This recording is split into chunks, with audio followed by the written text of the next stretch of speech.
اور درود و سلام ہو حضور سرور دو عالم فخر موجودات باعث تخلیق کائنات سید ولد آدم شفیع بنی آدم حضور آقا مولا حضرت محمد مصطفیٰ احمد مجتبیٰ صلی اللہ تعالی علیہ وسلم کی ذات بابرکات پر کہ جن پر اللہ رب العزت کی جانب سے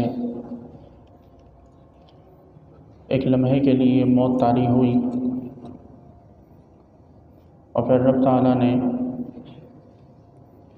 آپ کو زندگی عطا فرمائی، اور درود و سلام ہو حضور اکرم صلی اللہ علیہ وسلم کے جمیع صحابہ اور اہل بیت کرام پر کہ جن سے رضا کا اعلان اللہ رب العزت نے قرآن میں فرمایا،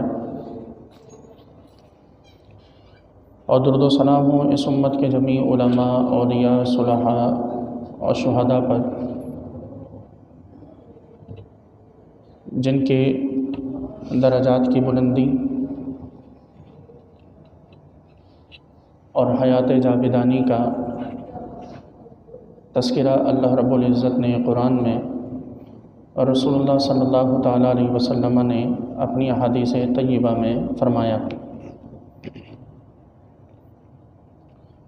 سامعین محترم، اس کائنات کی جو اصل اور اس کی جو حقیقت ہے وہ فنا سے، عدم سے وجود میں آنا اور پھر عدم کی طرف چلے جانا ہے۔ یعنی یہ کائنات پہلے موجود نہیں تھی، پھر بنائی گئی تو وجود میں آئی،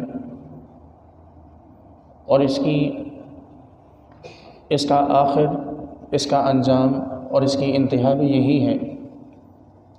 کہ پوری کی پوری کائنات معدوم ہو جانی ہے۔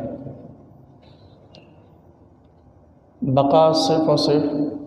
اللہ رب العزت کے لیے ہے، جس پر نہ کبھی فنا آئی اور نہ کبھی آ سکتی ہے۔ اللہ تبارک و تعالیٰ نے کائنات کی عمر مقرر فرمائی